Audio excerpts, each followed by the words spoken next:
It's part of your clothes. Your shirt is clothes.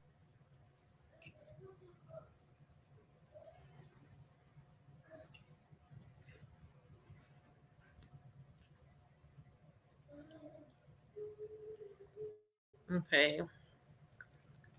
All right. Cool. All right. Looks like I am live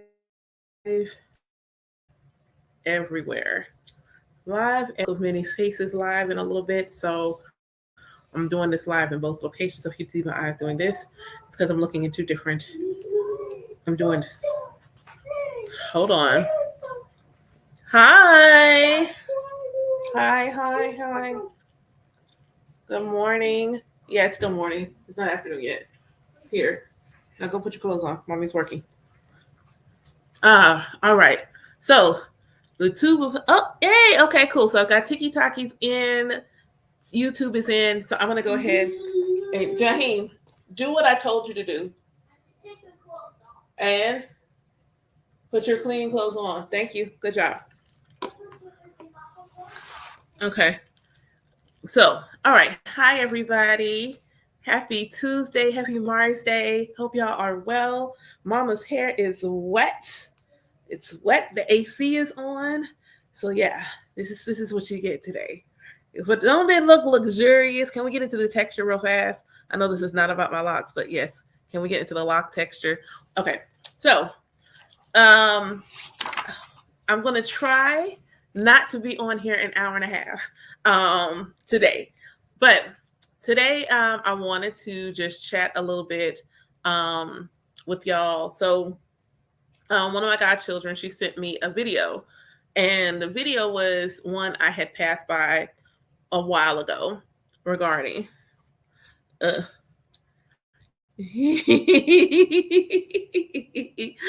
Alafia hood. But she sent me a video, and the video topic was why didn't the Orisha, Loa, NTRU, any of the African divinities from slavery?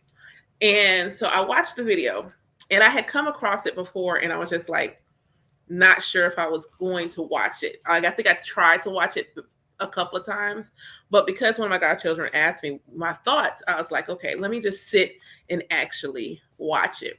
So this is not about the content creator or anything like that. That's why I haven't mentioned their name.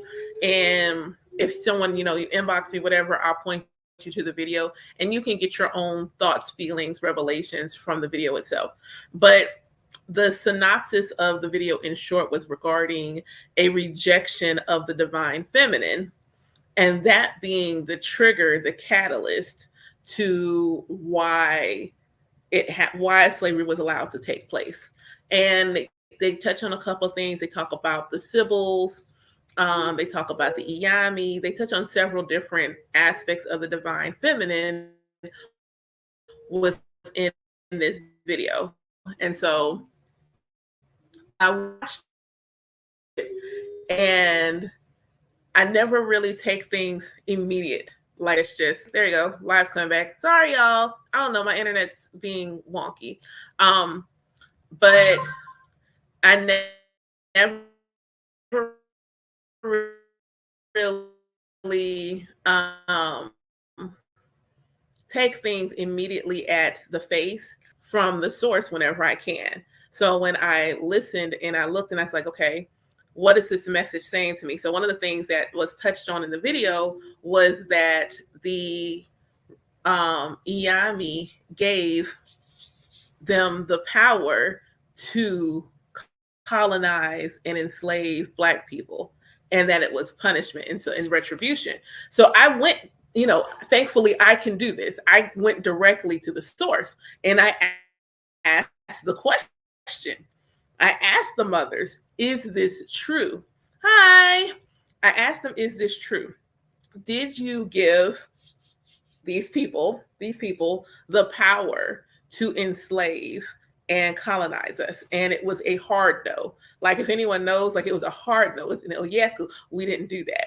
And I was like, okay, cool, bet. So that's at least one aspect of the video that I was feeling a way about that. And I was feeling a way about that because oftentimes when people speak of the mothers, they speak of the Iyami, it's rarely in the positive.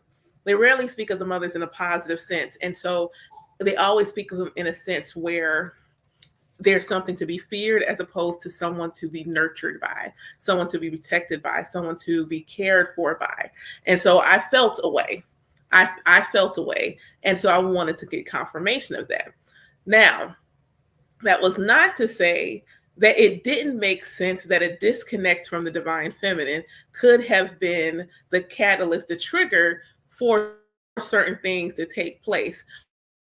When you think about what feminine energy is, I'm not talking about you look at my physical and immediately say feminine. You should look at my physical and you could presume woman, that I would identify as woman or something to that effect. But feminine energy, yes, it does. It screams, it reeks of it. I could do a whole conversation on that. It reeks of patriarchy. And so I was like, okay, why do we continue to, like, why does this have to always be the narrative?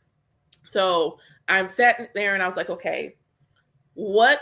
So I asked the Divine Mother directly. I have a very close relationship with Source, and I have no problems going directly to the fountain and asking questions. So the question I asked was of the Divine Mother, that particular aspect of the Creator, because what was the way the video was framed and the way I took it was that the Creator is divine feminine and divine masculine, and we are of the source energy, thus divine feminine and divine masculine.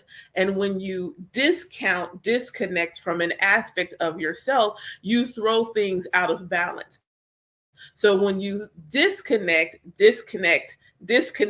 from your divine feminine essence, which is your inspiration, it is your prosperity, it is your abundance, it is your own intuition, it is your connection to the all, it's your connection to the source, it's your limited possibilities. It is all these things. That is what feminine energy is. This is why when you talk about womb holders specifically, because womb holders are born with a portal that is housing a potent amount of feminine energy. When we talk about womb holders, when we talk about the intuition that womb holders hold, it's because there's an inherent vessel, whether you keep it or not, there's an inherent aspect of our physical being that was created to be a portal between heaven and earth. It's why, here's a really good example. I made it as a joke, but I was really kind of serious. Guy's looking for his keys. He's walking around. He's like, I know I set my keys right here, and my keys are gone. So the way my mother talks about it is that you and your other, the person you in another dimension, sometimes will switch places. And so you may have put your keys in one place. You put your keys in a slightly different place. As womb holders, feminine energy is not bound by time and space. Time and space is the element of the masculine. So feminine energy is not bound by time and space. So since it's not bound by time and space, womb holders don't always operate in the now. This is why masculine grand rising womb holders don't always operate in the now. Masculine energy operates in the concrete, in the now. Feminine energy is not bound by the now. So then he asked his girlfriend, his wife, his partner, whatever. He said, yo, have you seen my keys? And she's like, she paused for a second. There is such and such a place. He's like, I just looked there. And she'll come down. And what happens, because she's not bound by the now that he's in, she brings the timeline where the keys are in her mind to him. So then when they're in the same space and time, all of a sudden the keys, whatever it is, magically shows up. He's like, yo, I just looked there. And she's looking at him like he's crazy. And he's looking at her like, how did you do that? That's what that is. So I'm looking at it and thinking about when you disconnect from your ability, because you disconnect from your ability to see beyond, to see big picture, that can lead to you making some steps that are not for your highest good. I won't call them missteps because you wrote your entire destiny. Just making choices that are not of your highest good, disconnecting from your whole self. So I asked the Divine Mother, did was the rejection of the Divine Mother aspect of source energy a catalyst leading to these things to take place? Absolutely. That was a very balanced yes. And I'm just like, okay. And I had to sit with that a moment, like, yo, okay. So then I asked this question because the video alludes to the fact that it was Black men that initially made this disconnect. And I'm like, all right.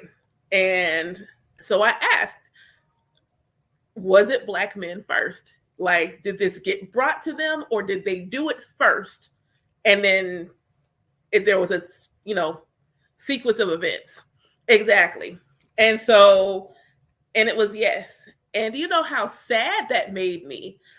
But when we think about Black people, if we are the progenitors of humanity, then it does actually make sense that if someone was going to make a misstep first, it would probably be the parents. You know what I'm saying? Like, mom and dad make a mistake first and then, you know, pass it on to the kids. So that kind of made sense to me. And there was a ripple effect that took place. So I asked the question. So I asked Ifa, I was like, hey, with what we know, what we hope we know, because it's always a hope underneath that knowing that we got it right. So I'm like, with what we know and what things are happening, and we're trying to come out of this energy, and you see it. You can see it all around you. You know, more men are taking care of their mental health. They're taking care of their emotional wellness. This is the realm of the feminine, whether they want to call it that or not. This is the realm of the feminine. So they're taking care of their mental health. They're taking care, they're being more nurturing to themselves. And thus this allows them to be more nurturing to other people. And so there's this shift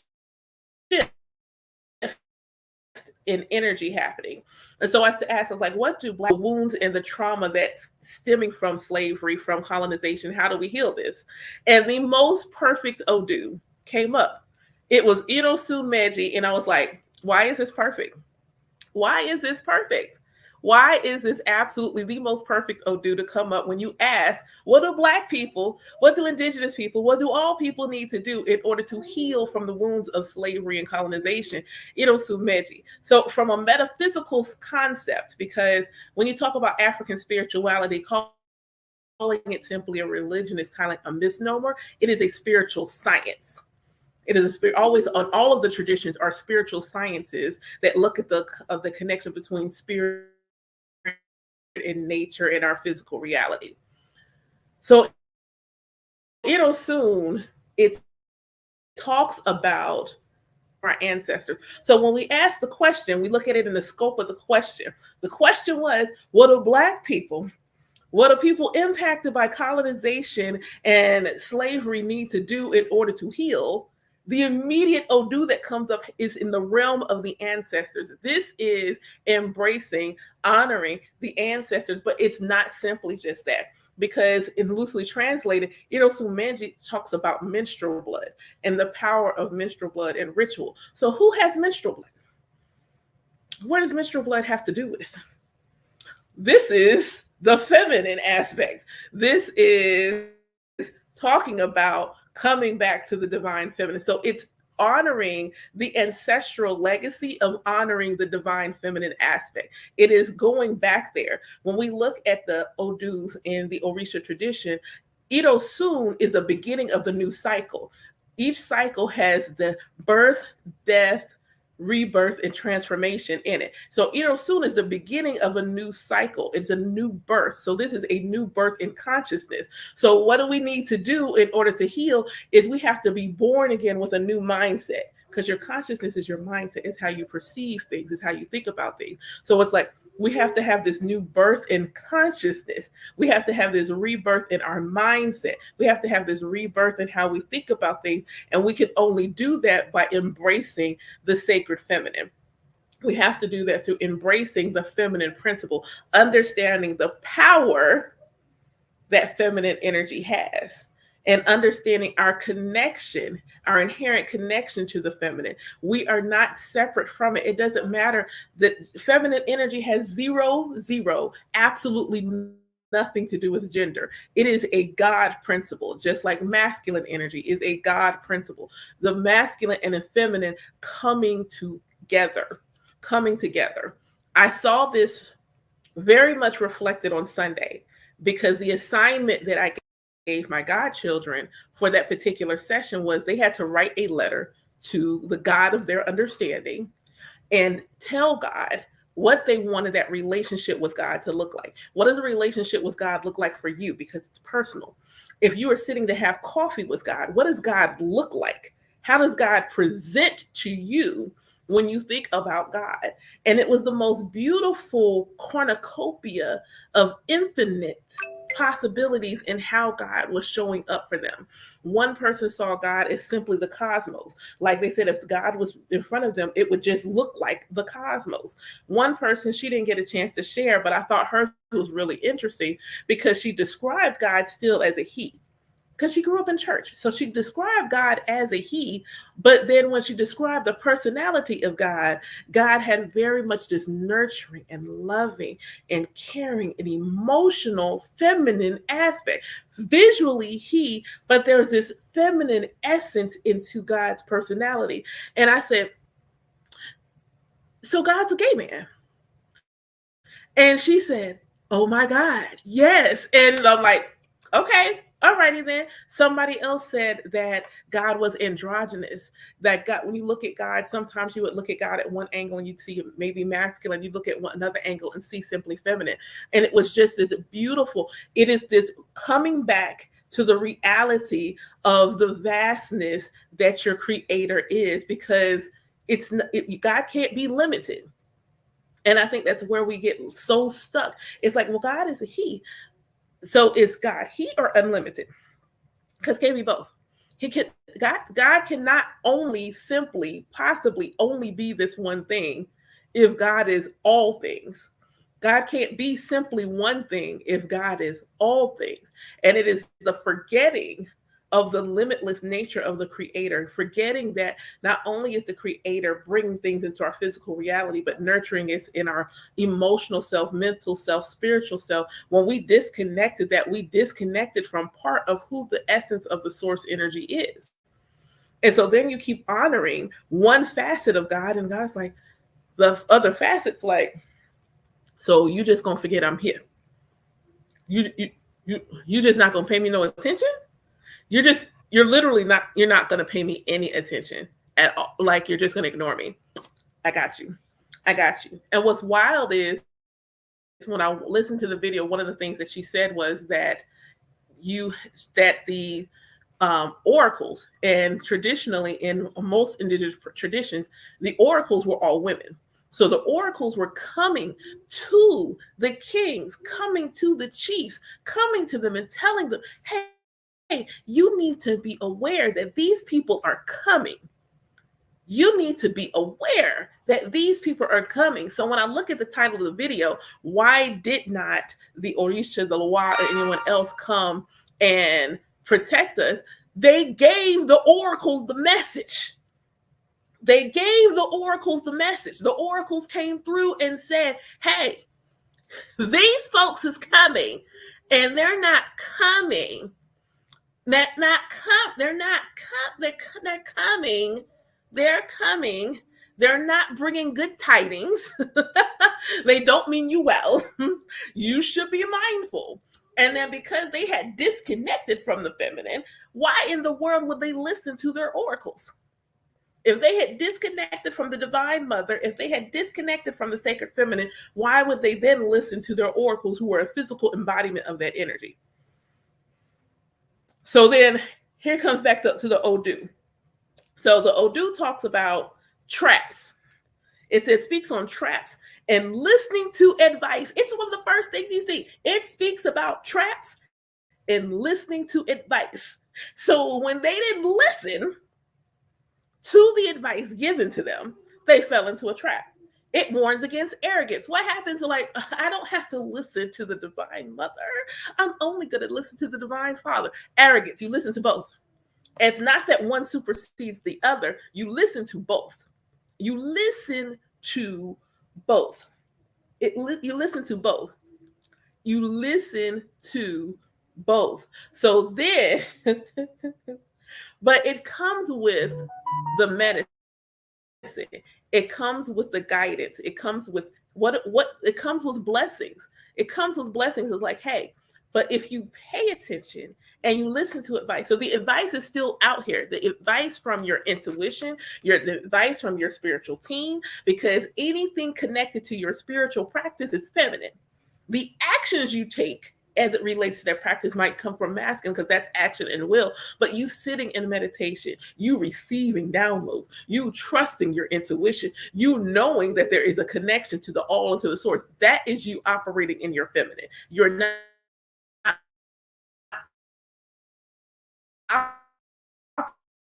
operating in the masculine. In that moment, you are operating in your feminine. So as more people using the answers to how we have success, and this is what it says, the question that I ask for people who need to do like colonization, what do we need to do? How do we heal from this? And Irosun Meji, it says, go back to your ancestors, go back to the divine feminine, honor the sacred feminine. This will come with success, long life, and happiness. It gives you a new level of consciousness. It gives you fulfillment of your potential through your ancestral support, or it brings about self-denigration. So let's talk about that. Let's talk about that. The dichotomy, because if it's an Ide, it's going to bring fulfillment of potential through ancestral support. That means you in the acknowledge. Let's talk about. I'm only going to touch on it like a tad. I'm going to like literally touch it a little bit. Let's talk about Montgomery and at being at a former slave port with a former slave ship immediately shortly after someone did an ancestral veneration ceremony there. So then when the Black man was needing from some support, needing to call on someone, the ancestors showed up and tapped on all of those Black people in that space and said, what we not doing today? How do we heal from this? We come together with the support of the ancestors. With the support of the ancestors, we come together with, but then there's also the other side. When you disregard the ancestors, good morning, when you disregard the ancestors, when you keep saying things like the ancestors are evil, anytime I hear Black people talk about how evil ancestral veneration is, it reeks in anti-Blackness. It reeks of it, because you have no problem with President's Day. You have no problem with money that's clearly like little altars with people's faces on them. You have no problem with that. You have no problem with going into somebody's shop and seeing a money altar and feel nothing about it. But the moment somebody Black says they're going to honor and venerate and uplift and lead to the healing of their ancestral lineage, oh, they're evil. Those are not your ancestors, they're demons. Why? Because they're Black? It reeks of anti-Blackness. And so then self-denigration is when you are denigrating the self. And you are your ancestors. You are all of your ancestors, leagues and leagues of ancestors emanating through your RNA and your DNA. You are your ancestors. Ancestor veneration is as much about you as it is about your family. Ancestor veneration is as much about you as it is about your lineage. It talks about humility. Talks about humility and not always in being able to consider the opinion of other people. It talks about being able to consider the opinion, the ideas, the thoughts, having conversation with other people. Shango comes through. Don't say it in the comments, say it to yourself, because I can't fly off today. So those of you who feel like you want to say it, just do it to yourself. But it talks about Shango learning humility. And I want to think about the beauty of Black people, because thank you. The beauty of Black people, because when you think about us, and this is not ego, this just is what it is. When a Black person, when a Black man walks in the room, let me just pour So any brothers, any melanated individuals, when a brother walks into the room, even on his worst day, we look. Even on his not best day, we look. Dripping in sauce and swag, we look. And yet, some of them still don't realize they're walking around as emanations of God. Some they just don't know. They are aware of their swagger and everything else, but then it kind of stops. They have limited themselves to ideologies like all I can do is provide for you. All I can do is protect you, as if mother doesn't protect. All I can do is provide and protect and be present. That's really all I'm good for. And I need you to see yourself bigger. I need you to see yourself bigger. Your reluctancy to see yourself as a divine emanation of source energy, I need you to see yourself bigger.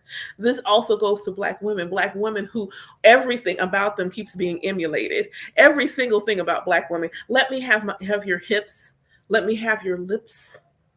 Let me have your complexion. Let me have all of you. Let me do my hair like yours. But yet, someone made a really good point in the video. They said, no matter what has happened to us, we still go and protect everyone. We don't just protect ourselves. We protect everybody, like good parents should. We protect everybody. We protect everybody. So it talks about family problems. When I think about family problems as it relates to, Black people and being enslaved and colonized, look at how different areas of the diaspora will bump heads. Oh, you had it hard. We had it harder. What are we fighting for? What are we fighting for? Why? What are we fighting for? Because, for what reason? What, like, why are we putting ourselves against? Because I don't understand. I really don't understand, because there we go. I don't understand why we would even care. Why we would even do who, what? Why are we fighting? What is up with the infighting? What is up with the infighting? So then it talks about the family problem. It says to heed advice. How often do we hear these videos, especially doing the anti-racism work? It's because this message isn't simply just for Black people. This is how we heal across the board, because I have been hearing it, and I even told some of my godchildren, if you look like this, yes, you will have all of this privilege. They will always see you as this, but I need you to stop identifying with the label of being white. Figure out your lineage. Find out you have indigenous roots, whether they are Scottish, Irish. Go find them. Find out what they are. Find out who they are. I answered her in a minute. Find out what they are. Find out who they are. Tap into that energy so that you can disconnect from a label that is built on continuing racism. So it's like, okay, in those conversations, what do they hear? Listen to Black women.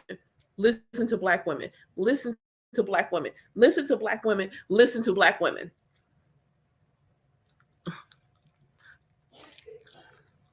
Exactly. So much divide and conquer. Irosun Meji talks about propitiating and honoring and protecting our Ori. When I first decided to go ahead and allow myself to put my, practice out there, and if I was like, it's time for you to start doing service for other people and divination, et cetera, every divination I did, every last one of them needed an Ori cleanse. Every single solitary individual I did divination for. And this is even the spiritual folks. The folks that, say they take spiritual washes and baths and all those things. Do you cleanse your head? Like, this is not like, let's pull Orisha and Ifa aside. When you take a spiritual bath, do you wash your head? Do you wash your hair? Because it's attached to your body. it's your crown. And I remember sitting in the apothecary across from this woman. She's like, I take spiritual baths. Then you include your head. And the look of, it's your crown chakra, your antenna, your connection to the divine. It's the thing pointing to heaven. Why would you not cleanse that? This is where you hear from. This is where you see from. This is where you speak from. There is so much energy regarding connection, whether that's to humans, to spirit, whatever that happens with this particular area of your body. Why would you not cleanse it first? So this has nothing to do specifically with Ifa and Orisha, because all indigenous practices have some type of concept related to the Ori. Some call it the star. There are all these different concepts related to what? Your head. Related to your head, related to your connection, the part of you that remembers its oneness with source. It is you. Your Ori is you. It is your consciousness. But it's the conscious part of you that remembers its oneness with the Creator. It remembers. It is your destiny. It knows everything. The good, the bad, the indifferent. It knows all the things about your destiny. So what is it doing? It is going to go to send you intuitive nudges. We can do this. Here come the boondocks. We can do this the easy way, or we can do it the hard way. I would much prefer the easy way, but it's all on you. It's all on you. It's totally on you and how you want to let that go down. It's totally on you and how you want to let that go down. So the Odu talks about us honoring our Oris regularly. So I do this every once in a while live, and I'm going to say it again. If you need some prayers for your Ori, I have some. I will give you for free in English. Let me say that again. I will give you prayers that you can say for your Ori for free in English. Just inbox me and I'll send them to you. Just inbox me. Inbox me and I'll send them to you. I will totally send them to you. So it talks about people with this Odu usually being very popular. And again, we go back to the concept, the topic at hand with Black people and slavery and colonization, and how it's the inherent notion, the visual aspect of the fact that, especially with the African American diaspora, everybody got beef with us. Like everybody. Like colonization, like when we talk about like Alafia, love, Alafia, the power that it took to not only convince an entire group of people that their ancestral lineage was evil, demonic, and et cetera, but then to convince everyone else of the exact same thing. Like, let's talk, there's powerful witchery afoot. Convince everyone that this one group of people, not even the whole diaspora, this one particular area of the diaspora, but then you look at everyone, our music, our style of dress, everything, and looking at the fact that in the diaspora, we are such an amalgamage of tribes and culture within our DNA. It is amazing how you see nuances of all the various tribes and lineages manifesting in how we move, in our music, in our dance, in our food. Everything about African American culture is an homage to our ancestral roots in Africa. Everything about it is an homage to those roots. And then everyone is just still collectively drawn to it. They're collectively drawn to taking from the continent. They're collectively drawn to taking from Black culture.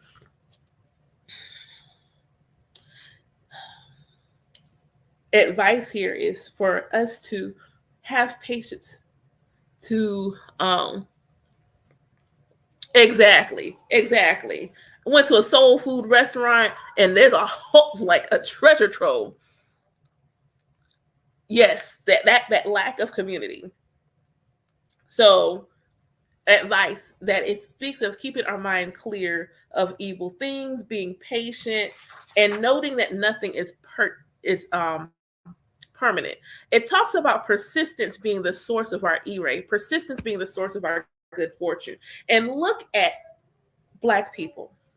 Just look at us in all areas, on the continent, in the diaspora. Look at us with everything that has happened to us throughout the centuries. Look at us. We may not be where we should be. We may not be in the place we could have been if we continued to honor the Divine Mother, if we had continued to honor our feminine energy. But Lord knows, look at us. Look at us. Look at how beautiful we are. How we seem to find a way to smile even in the face of even in the face of tragedy and trauma. We have still found a way to make beautiful music. We have still found a way to make beautiful food, beautiful clothes, all these beautiful things that our culture, that our lineages for generations will continue to benefit from.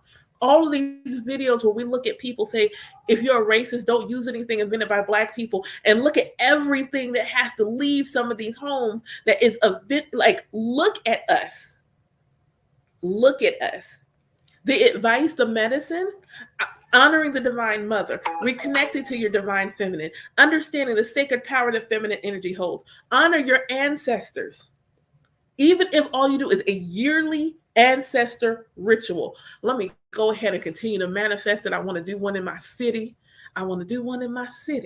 But a yearly ancestral ritual. Understand there is light at the end of the tunnel. There is light. Continue to have gratitude for the life that we have now. And we have to live up to our expectations.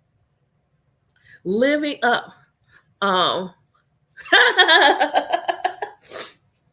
Live up to our expectations. Living up to it. Giving offerings is what helps us to end all of this. And seeing us become surprisingly, like, I feel like this is like the light at the end of the tunnel is watching Black people become surprisingly rich.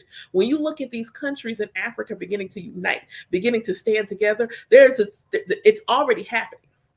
It's already happening. The momentum is already building up. The momentum's building up. The momentum is already building.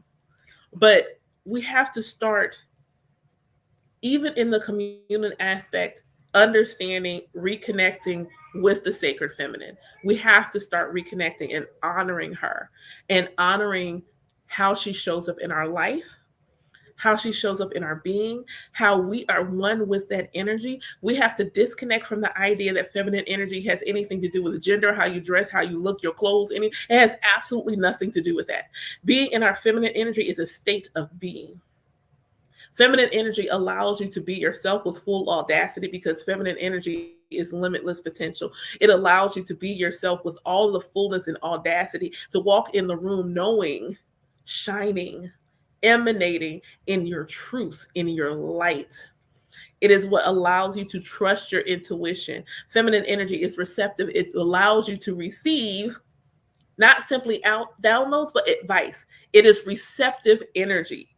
It allows you to be open to receive. That means when people are giving you advice, even if you don't take it, you are open to receiving it, hearing it out, processing it, and determining if that is using your discernment, because discernment is part of your feminine energy, will help you.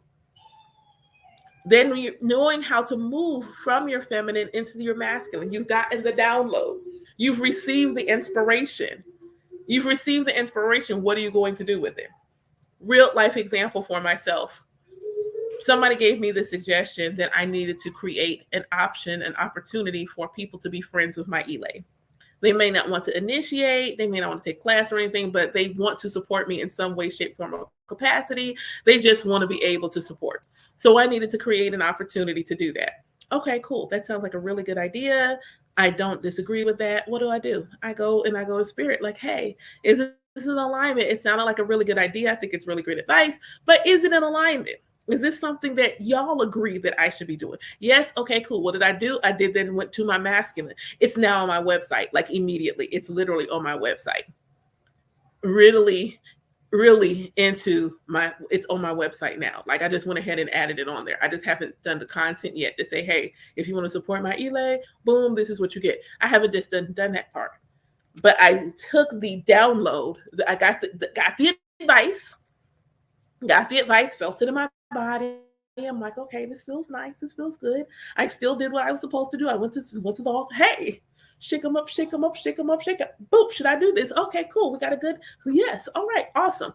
That's what that looks like. And for me personally, for you, it may look like you got an idea for a project. You got an idea for a project and it feels good and right and natural to you. And you got this idea and you like, I just really want to sign. So then you ask for a sign, but you're really, you're smarter than what you've been, grew up with. So you don't just blatantly ask for a sign and then like leave it at that. You're like, yo, can I get a sign? I've got this project that I'm working on and I really want to do it. Could you send me a blue bird if it's a yes? And can you send me like, I don't know, a yellow dog if it's no? And you get your blue bird, you go act on it, you get a yellow dog. It's not time yet. Cool. Awesome. You could sit with yourself and feel your intuitive yes. If you don't know how to do that, I have the class for free on YouTube. You can feel your intuitive yes. You are your own divination tool. You don't need, like, I have divination tools, but real talk, I am my own divination tool. I like the other tools and they're good to have. But at the end of the day, if I had nothing, I could still divine because I'm my own divination tool.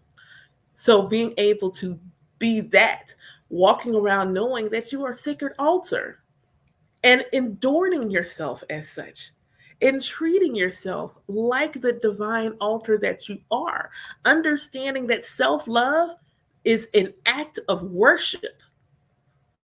Self-love is an act of worship because you are an embodiment of source. The Most High decided with all her glorious wisdom, she wanted to come to earth and be you. And as tribute to you, you do nice things for yourself. You speak nicely over yourself. You learn about yourself. You learn about yourself. You learn who you are. You learn what your strengths are. You learn what your areas of opportunity are. If you are in the Orisha tradition, you learn what your taboos are. You learn all of these amazing things about yourself. You learn more about your purpose. You learn all these wonderful things about yourself. That is self-love. And that is an act of worship. You are honoring, even if you are not in a place where you can process the idea that when you look at the mirror, you are looking at the face of God as you. You are still the creator's creation. So by honoring the creator's creation, you are still worshiping. You are still giving honor and reverence to the creator. So self-love is an act of worship. And then realizing you are the altar to the divine. If something happened to your home, if something happened to all your things and all of your tools, you are still earth. You still have fire, you still have water, you still have air, and you still have spirit. You are physically an actual altar. Anything else is just simply an extra. Anything else you get, any tool, any pot, any stone, everything else is just simply extra. It is just simply a focal point. But if you go travel to a hotel and leave all your pots and things at home, spirit is always still with you. Your ancestors are always still with you. Your Orisha are still with you. Your Loa are still with you. Your NTRU are still with you. All of your spirit is still with you because you are them and they are you. You are simply that embodiment of source energy. And in all her wisdom, she knew you was going to forget. And so she gave you a squad. She's like, gang. I know I'm going to forget when I get born. So you know what? Y'all stay close to me to help me. Y'all stay close to me to help me make sure that at some point I come back to myself and remember. Even if I'm not consciously aware that that's what I'm doing. Y'all make sure I come back to myself. You keep me safe. You keep me protected. You make sure I do no dumb ish if I don't have to. You stay there with me. And they are all always with you. But it's that feeling like you can't embody it, that you can't connect. Of course not. I love my cards. Duh. Like I got a strong addiction to tarot cards. I need there's at least 4 new decks that I want. So understanding that connection and being so enamored with it, be enamored with it, with your ancestors, baby step it. Like real talk, baby step it. Y'all don't overcomplicate it. Just sit and talk. You already do that. You already 9 times out of 10, you already be talking to your ancestors. You just don't think of it in that fashion. When every time you do something really amazing, and there's that one family member that you know would have loved to see that. I know you would have loved to see blah blah blah blah blah. Blah blah blah blah blah. Blah blah blah blah blah. You would have loved to see all of the wonderful, wonderful things. Here we go. You would have loved to see that. You would have loved to see, like my grandparents. They would have loved to meet my kids. I remember saying that. Y'all would have loved to meet them. I looked at my youngest nursing him. I would cry because he looked like my grandma. He looked just like her. He looked just like her. I'm like, oh, you would have loved to meet them. I tell their brother, I would just tell them, don't be in the room at like 10 o'clock at night and I want them to sleep. I need them to sleep. Y'all can't be up at 10 playing because you want to play with your sip. No, I'm going to need you to play with them during the day. Mommy wants to sleep and I can't sleep if y'all in there playing. I'm honoring them, just simply talking. Sometimes that's enough. Sometimes all they want is your time. For me, when I have to give Ebo, it's always wild to me because before I ever put it on the altar, I'll get a sign, something. Because at this point, my spiritual court knows my spiritual language and I know theirs. And so I'll get some random thing and it'll be like, well, all right, that's what's up. That's what's good. Before I even put it on the altar is just a formality. The fact that I went and acquired it, did it, something to that effect, the altar is just a formality at that point. It's just a formality. It's the idea that I was grateful and I wanted to show my gratitude and I wanted there to be an exchange of energy that indicated that I knew that this particular blessing, that whether it's a protection or whatever the case may be, I just knew it was coming. So I just went ahead and just did the, hey, thank you. Good looking out. Good looking out, homie. So that is my thing. Okay, I know what that is. Sorry, my website is like sending notifications and I'm like, who's on my website? So that is my little synopsis of Irosun Meji and how we heal from colonization and slavery, what things we need to do as a people to start making those moves. So I went short. Yay. Okay, so I technically have I got 15 minutes. Yeah, I give y'all 15 minutes. Whatever questions you want to ask within reason. I ain't got no lottery numbers. I got no lottery numbers. So you can ask questions. If you cash at me something, I may pull a card for you, but I got 15 minutes I can give y'all. So it's up to y'all. I was just about to say hello, Witching Kitchen. I saw you pop in. Hi. Hello. So yeah, y'all run it because y'all are TikTok is normally really good for questions, and y'all make me run over. So I'm curious to see what today.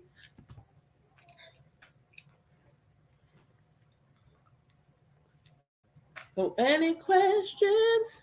Any questions? Heck, I got enough time to do. I got time to do donation readings. Actually, I hadn't think about. Yeah. All right.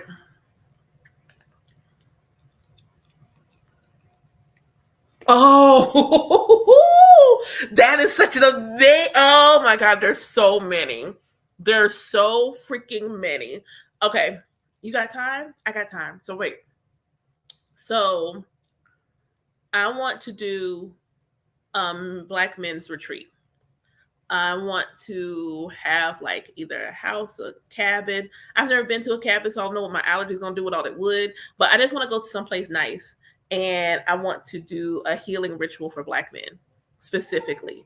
And I want to do this. I want to create a safe space where they can be vulnerable, like in the most barest sense, be vulnerable. And in the course of this, I would doing group Reiki and channeled energy release. They'd get divination. They would get an Ori cleanse. They would get a foot detox, and then I would take them through a mini rites of passage. So the way I see the rites of passage ritual as being is that I would probably make them some sacred beads for them to wear, and there would be one man that sits in the center, and each brother in the room would then pour into this brother, speaking life over him, empowering him, giving him advice, wisdom, data, and they would just all take turns ending up in the chair. And at the end, I would then have them each present the bracelet to each other, walking them into this sacred space. If it was a long retreat, I would give them a mini self-love lesson. um, Oh, that's I love you. I love you. You good looking out, homie. But I would do that. I thought about it when I first thought about it. I was like, I want to do like a very small version of the course that I do with my godchildren. They have to learn themselves, and in the learning of themselves, that coming into that oneness with their divine essence, learning why them honoring their feminine energy is important, understanding like a mini birth chart, a mini numerology. I would give them all of that and give them all of the tools. Hey mama, all of these tools. So that's what I wanted to do for Black men. For Black women, so I keep wanting to do this thing at the water. I really want to do a water ritual with women. I really want us to go to the water, go to the river, and I do a river cleanse for all of these women, and them being able to just honor the essence of honor the essence of who they are. I'm trying not to cry. I'm like really on the bubble. Oh no, does it work? It's probably dead. Plug it in. The plug's in there. The red plug's in there by the wall. But I really want to do that. And I really want to, I was leading gatherings before where we met like once or twice a month to talk. And I really actually want to start doing those again. Those were both in person and virtual. So people could join via Zoom. And I want to start with the book God is a Black Woman. So I'm literally actively planning that. I want to do an ancestral veneration ritual, like a community one, like in a park or a wooded area or someplace where we give Ebo. And like, I would love to have someone with me that could be a medium as well, so that we could actually do like any Google masquerade. So that way I don't have to be the one holding all of that energy, that I have someone that is able to be there with me to do that, so that I could just simply channel message. And we pour libations and we put fruit and things by a tree. I have that one. I do want to do another poetry showcase. So I do want to do another poetry showcase. I do not know. A couple of people have asked me what I do love, lust and light again. And I might keep that being a theme, but this one I feel like it's more intimate. So again, I want to rent out a really nice looking Airbnb with a personal chef, and it's a really intimate one. So maybe only like about 15 folks that can come sit, have dinner, and I read poetry and stories to them while they eat and enjoy their meal. So those are some of the like ones that I really like. I really, really want to do. I would love for well, let me find out, are you a cook? Yes. Um I I really would love to see soulful my sacred soulful Saturdays with Orisha. I would really love okay, we're gonna have to talk about food later. Um I would really love to see that be something where I have people come to me in person. Like it's weird, but I really just would love to see that in like I guess in like an actual real service setting where there's like people and we're all there. And I don't want to be like super like in the front. I feel like it's more of a circle where I'm like in the center, and we're just talking and I'm teaching and I do the divination and we give offerings, and I would just really love to see that manifest in a way where it's a in like both still have it with Zoom. So I get it large enough where I have like a big screen where I can see all the people on Zoom and then they can see all the people in the circle. I would really love to do that. I really would. Yep. So yeah, those are the things already in my head that I just need to figure out how to birth in terms of events. That was a good question. That was a good question. You asked about programs too. So my mentorship program from Self to Source with E5, I'm gonna put it out there, but I'm only taking 4 more students, and they have until the end of the month to decide they want to join the party. Um, After that, I'm going to close it, but not permanently. I'm redoing the program as an online program, especially since a lot of my target audience is Gen X, and they may not be able to commit to like one-on-ones and things of that nature. They still would be able to just purchase the whole program, do it at their own pace. They still get to be in the I have a private group on my website, so you don't even have to have social media. I have a group on my website that they'll still be a part of. They would still be able to come to the group sessions. And then if they needed a one-on-one, there'll be an option to book that. But I'm rebirthing the program. Well, hi, thank you for stopping by.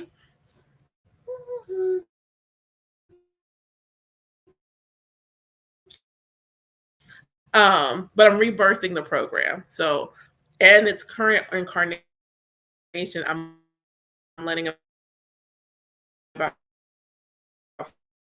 4 more people in because that's what I have the bandwidth to handle them, because it'll give me more bandwidth because I won't necessarily be devoted to simply all these one-on-ones. They'd be able to go through, they'd still have me as a resource available for questions and all of those good things, but they can take it at their own pace. For the Friends of the Elay, what I decided to do was do 2 tiers. So with the first tier, it's 30, and then you get to come to 2 events for free. So that could be 2 Soulful Saturdays, or you could do Soulful Saturday and get your Ori cleansed. You could do Soulful Saturday, and if I'm doing like a workshop or something, you'd be able to come to the workshop, but you'd be able to do that. And then you would also get, I'm gonna start doing pick a cards again. So then you get a exclusive pick a card. So only for Elay friends would they be able to see it. In the other one, you get all of those things. And then every 2 months, I will send you a free intention oil of some sort. So like I got reminded, you don't put out there that you do oils and baths and stuff. And I'm like, oh, you're right. And so I decided to take the advice, me listening to advice, and start. And I used to be a little snotty about it. I didn't want to make a bunch of oils like a batch to sell, but you know what? Yeah. So I even have some on hand, but I said for people on the second tier, I'll just send them a random oil every 2 months. So I'm looking forward to that. I'm also working on something for people who want to learn more about Orisha, learn about E5, but it's like they can financially invest. They don't have time to invest. So I'm working on a subscription where I can send them resources. Like this will be an actual something I mail to them where they can get their learning still again at their own pace. They get something once a month where they can learn a few things and they're learning at their own pace, and it'll be, affordable. So yeah, those are the things that are sitting in here waiting for me to give birth to them. Good question. I still got 10 minutes. What other questions y'all got? Show out. That was easy. That was easy. Give me a hard one. Give me a hard one. Stop walking across the couch. Child. I just want my cushions to stay comfy. You're fine. I got time actually today. I finished my first part of the way, so I got time. I got time.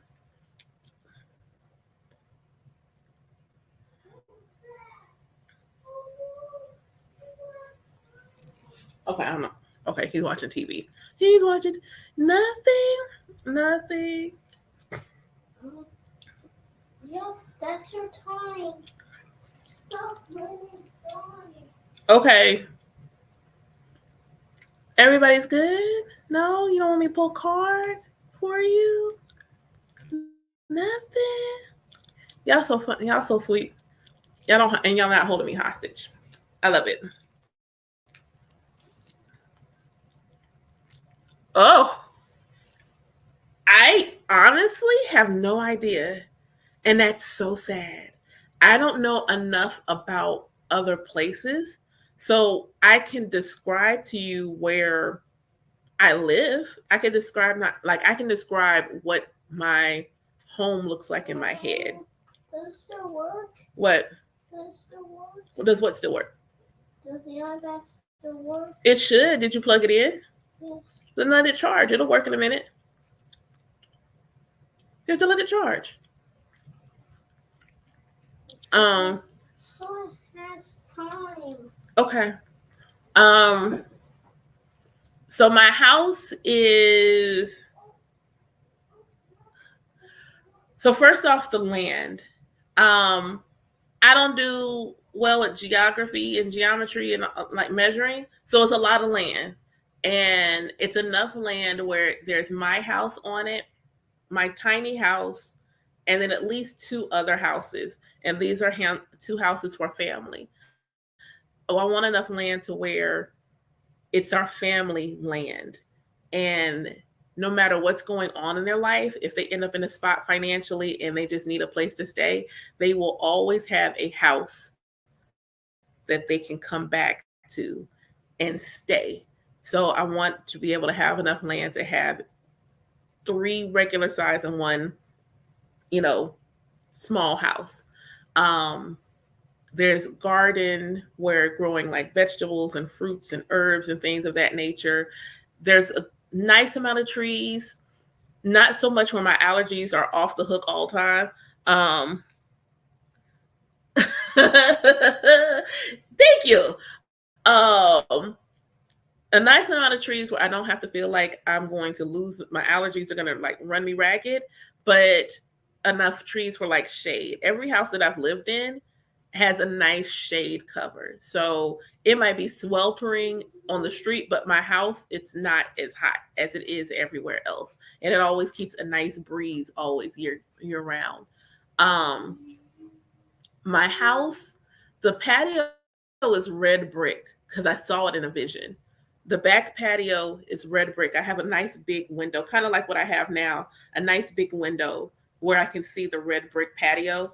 And there's like a little hammock thing hanging there. There's a grill, and you can the walkway goes from the patio over to this tiny house, which is basically my shop and my apothecary. So people can come around to the backyard, come to my apothecary. They can purchase whatever oils, tinctures, baths, whatever I'm doing out of there. But I'd also do classes. I do Reiki in the hammock when the weather is nice, so they can do lay in the hammock and get their Reiki sessions done. But this way, I'm still technically working from home.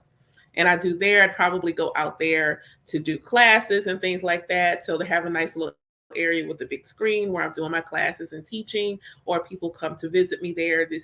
I wouldn't need another space to go if I was doing initiations and rituals. People could just come to my house, stay in one of them extra houses. They could just stay with me. Um, my house has enough bedrooms for all my kids. So by then, my boys will probably each want their own room. And Lord willing, this other child that wants to come forward is here, and she will have her own room too. I would have a nerd space for myself, and he would probably have something similar for himself. We'd have a joint nerd space, and then also for our individual nerdiness, because we both like similar things from our childhood, but then our more adult likes that we geek out on might be separate. He needs a man cave. I get a woman cave. We need that. Um, I would still have a shrine that was a nice size to where everybody's things could be there. Um, a nice amount of windows. So if it's two-story, I still want like a nice amount of windows because I like the sunshine coming into my house. I really love the sunshine coming into the house. wind chimes, a koi pond. I don't know why I want a koi pond, but I think I just want some water close to me. So a koi pond so that I always have some water close by, that I don't always have to go somewhere to try to get to the water. And it feels nice. It just, anyone that comes over always says the same thing. Like it just feels nice in here. And it's warded kind of like my home. So even if you're feeling some kind of way before you get here, the moment you cross my threshold, whatever you were feeling is immediately removed, because that's how I have my house warded. So I'd probably still do the same thing there. But yep, that's my house. That's my house. That's my house. That is my house. And when I get married again, I think I want to get married by the water. But then again, it depends on if he likes the sand. So let's just say the person I'm currently with, he doesn't like the sand on the beach. Have a good day at work. Oh snap! Like, look, hold on. Let's talk about this. Let's walking out of the water up the aisle. Oh my god, there would be such. That would be so fire, like so fire. Like I'm gonna walk down the aisle, but the aisle, like I'm walking out like I come out the water, like there's a little boat that lets me out into the, when I walk. Let me write that down.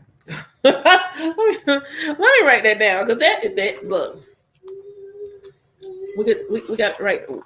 Look, I need to propose to walking out the water down the aisle.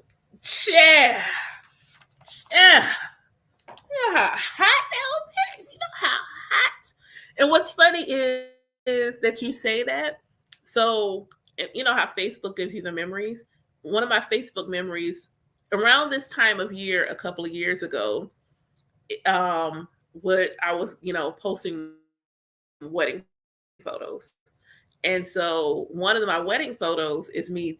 Someone caught me dancing, and everyone was blowing bubbles around me. So it's just a still moment of me, like in such utter peace and bliss, and bubbles all around me. Yes, yes.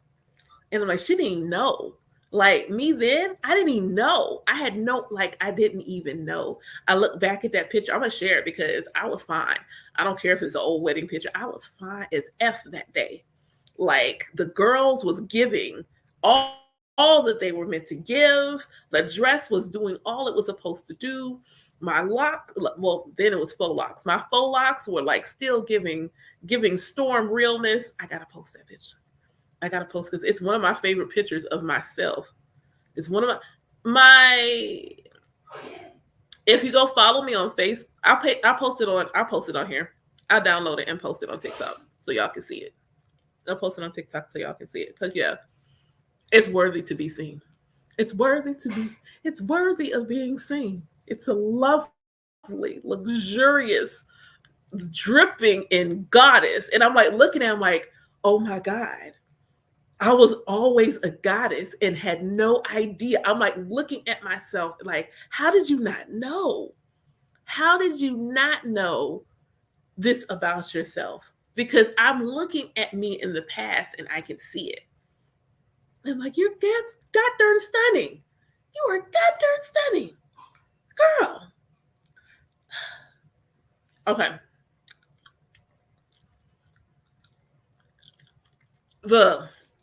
There were so many things. Like things I know now that I know partially why I didn't know them before. If teenage me knew that I really was actually a witch, teenage me would have had so much smoke for so many people, because I was so hurt and so frustrated. I have been so, like, teenage me had been so hurt, so that, like, and in the broader sense, it really would have been a balance of scales. Like it probably really would have been just, but I don't know. Like the notion of doing something may have been just, but I feel like teenage me would take it too far. Like teenage me would absolutely have knowing, no, like knowing she had the power to do what? You see, all I gotta say a word. That's it. That's all I gotta say. I don't have to light no candle. I could just say that joint and it's done. Teenage look, and I know because Dreamy, I keep telling y'all, Dreamy got time. She got smoke to give. She plays no games.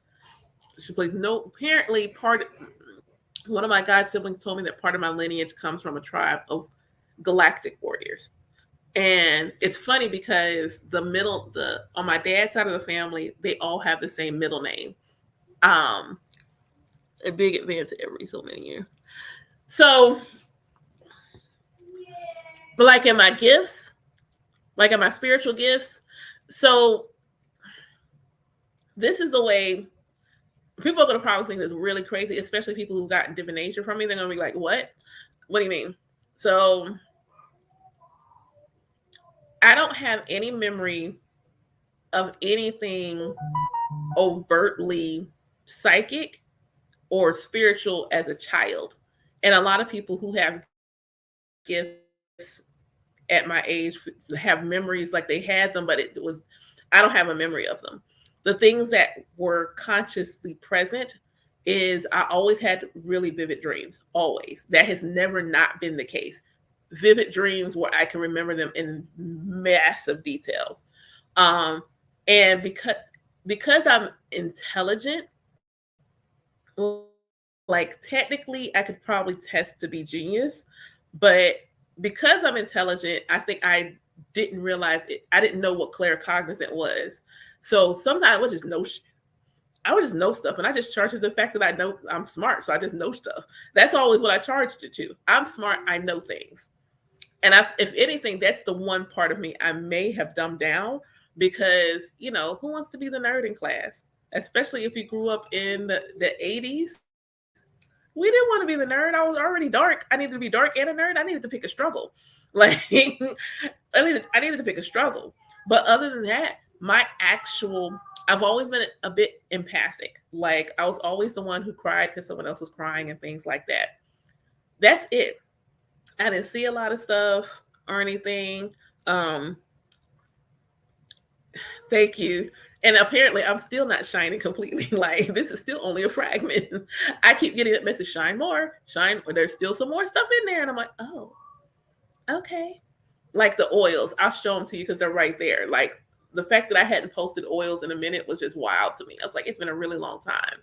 Um, 2020 is when my conscious awakening began. So it's only 2023 now. So to give you perspective, 2020 is when my conscious awakening began. Prior to that, other than again dreams,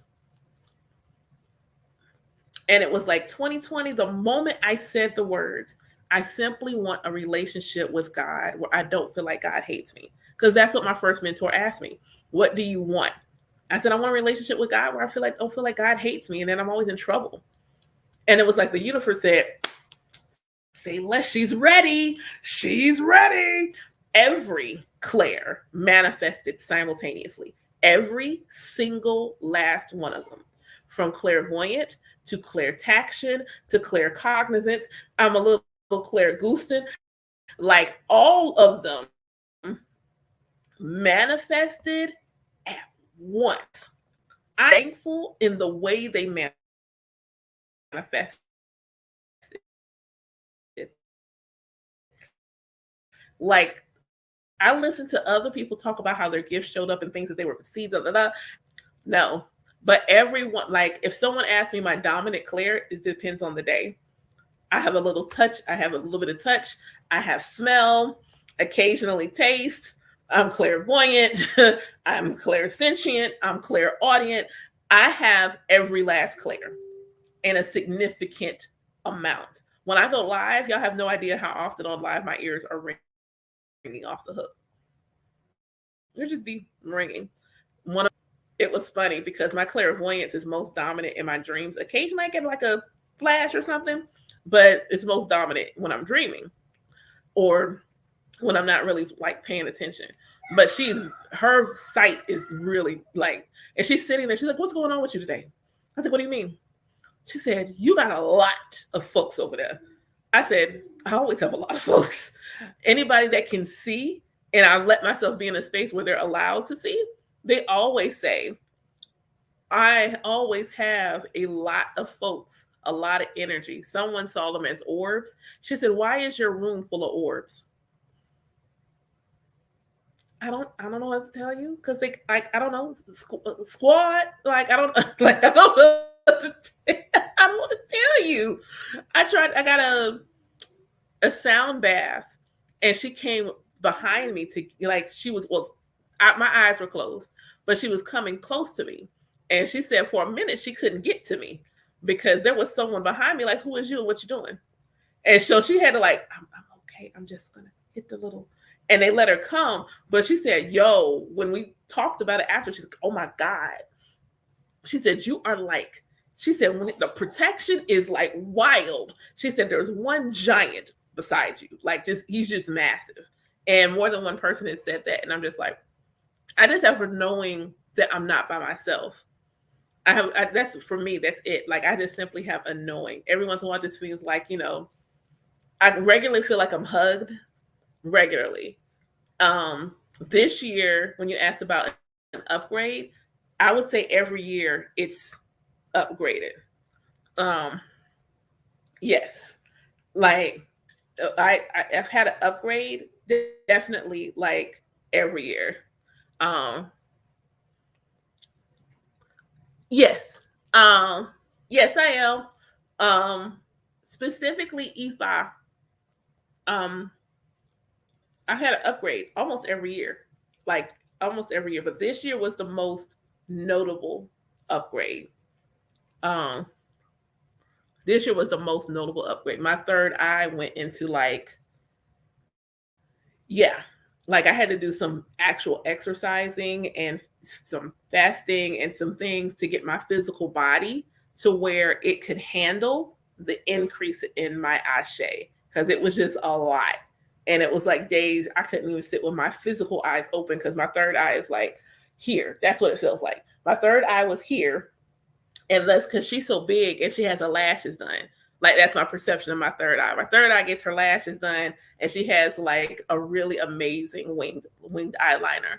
And she needed room to be open. And these was in the way. She needed room to be open and back them long lashes, and they was in the way. They was in the way. My ability to channel is much purer right now. Somebody that comes to my lives made the comment to me in my messages and told me, he said, "I can tell you are doing all that you can just to hold yourself present in the physical." And I'm like, is that obvious, huh? Because it was. For a minute, it was just like I was just perpetually in between realms for a while. Um, I'm still kind of always like that, but it's not so much noticeable for me anymore. Um, okay, and this is my last one because I've got to get my son's dressed in about 10 minutes. So this is the last one. The question was about me and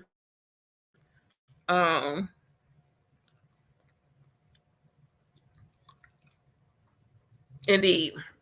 The um experience with traditional African traditions.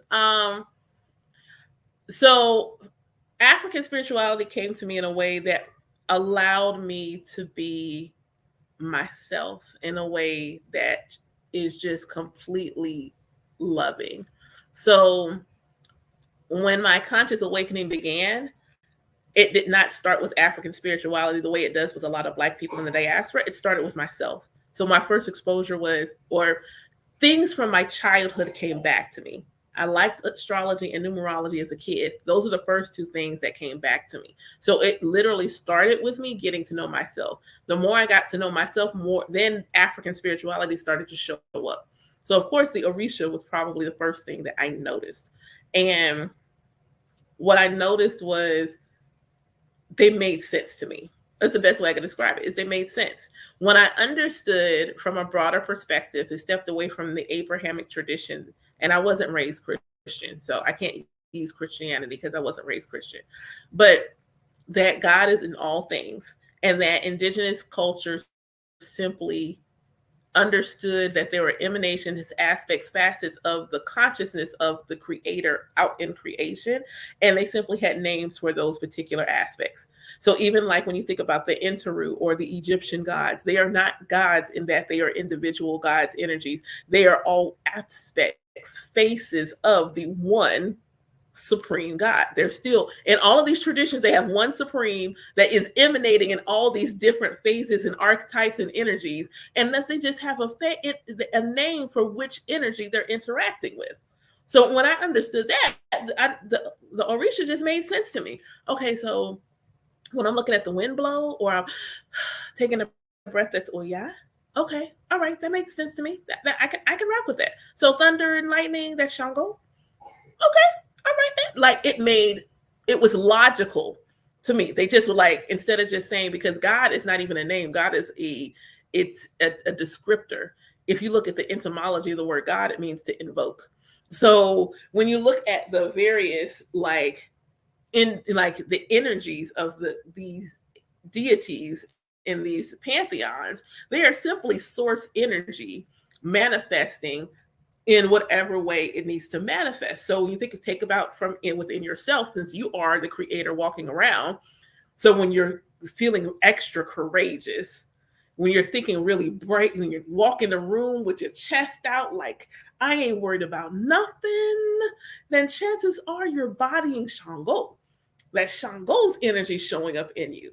If you are feeling exceptionally nurturing and loving and caring for your kids or anyone else, you got mama energy happening regardless of your gender, then you're channeling Yemoja. This made total sense to me, which is why my relationship with Orisha Ifa is very much as much about me honoring myself as it is about me honoring that energy around myself.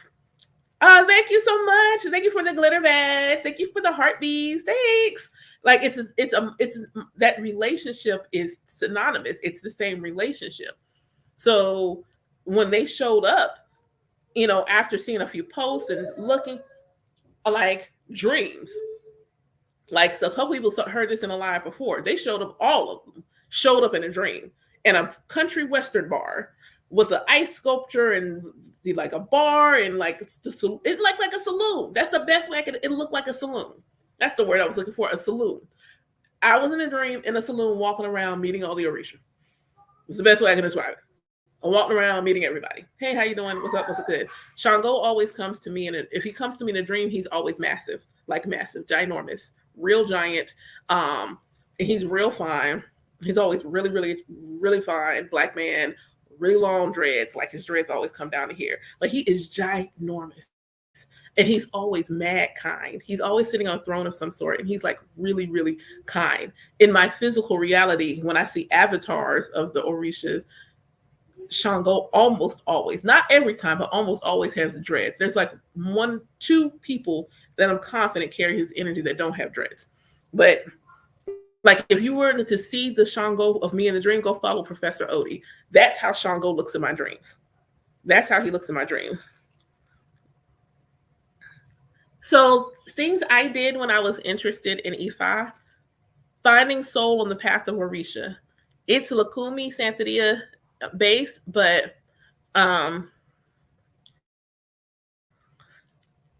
would start with reading. If you are looking to talk with someone, I would also I do 15-minute consultations for $20. Like really, like not divination, just you want to chat with somebody and you just want to ask questions. You get 15 minutes worth of questions for $20.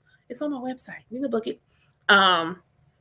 If you are trying to see if the tradition is for you, that's going to be something where you're going to want to you want divination, but you really want to start with yourself. I would start with honoring your Ori. Your Ori is your head. It is your consciousness. It is your connection to source energy, meaning it is the connection to your destiny. It knows whether or not the tradition is for you.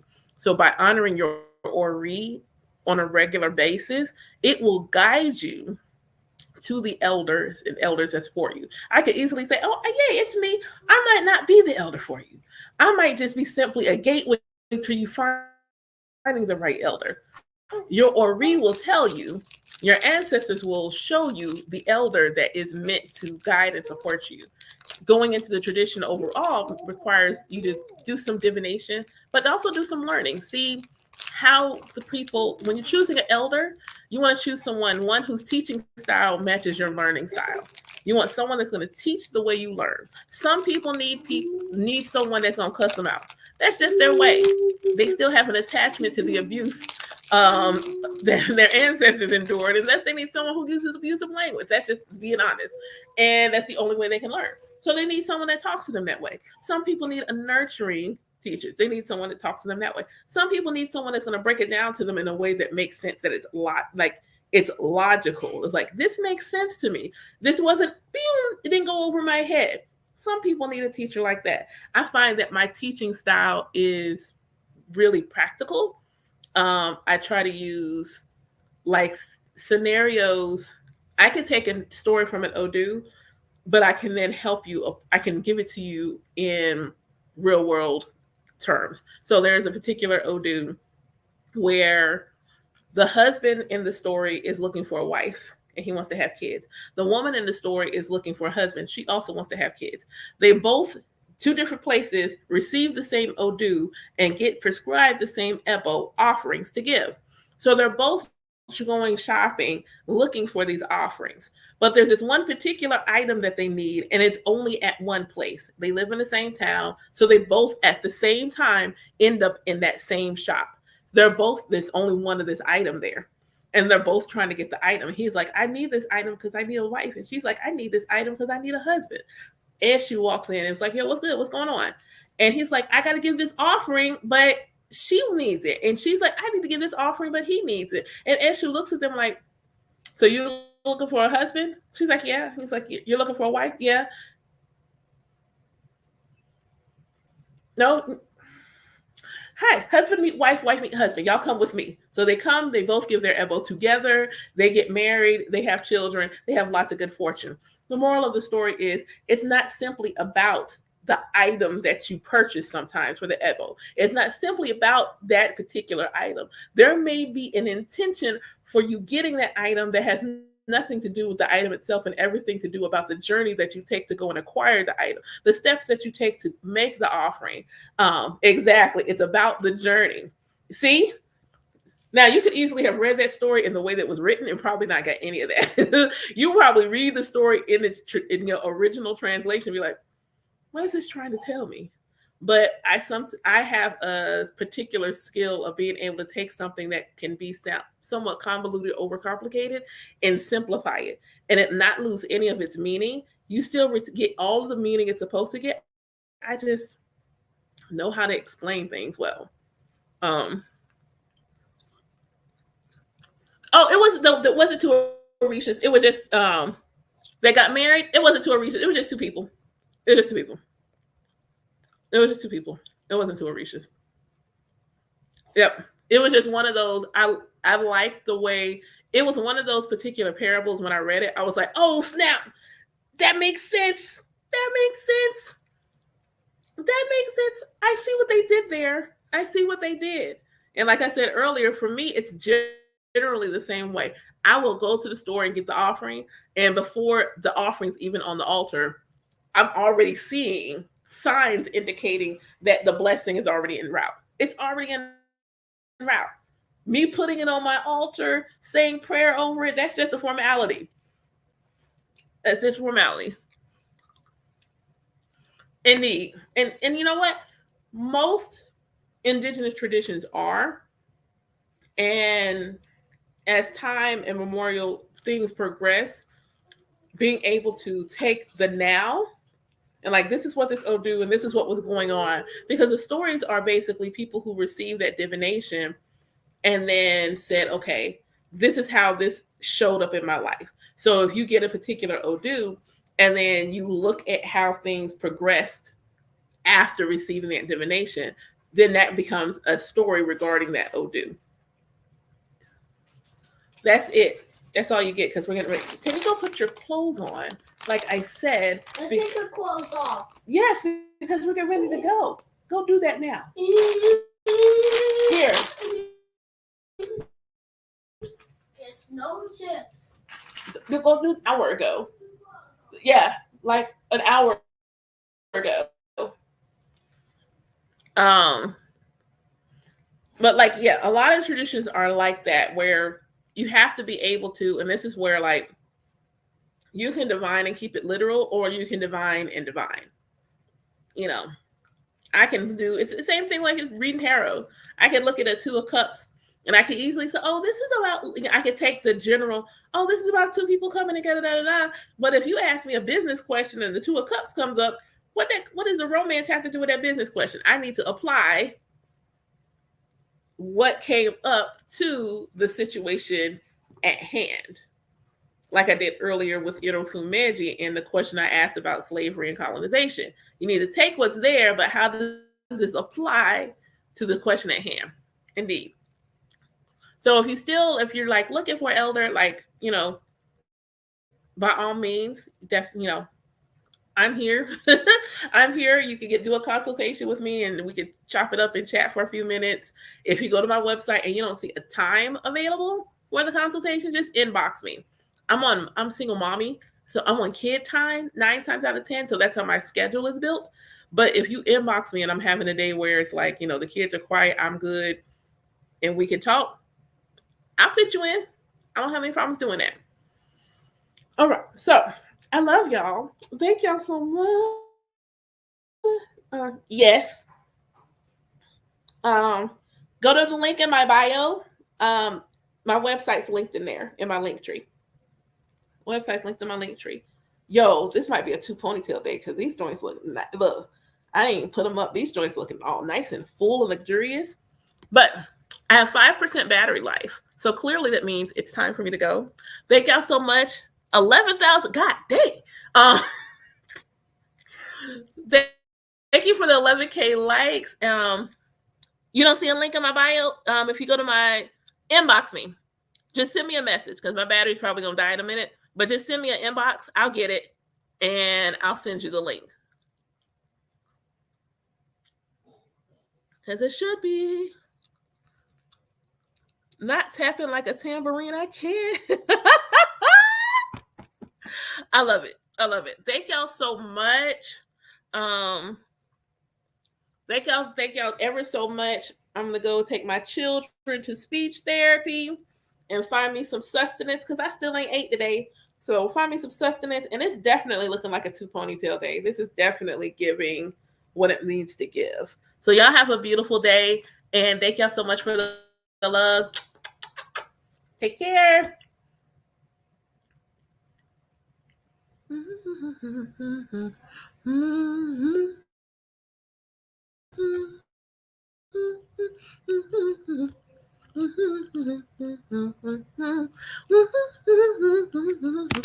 All right, well,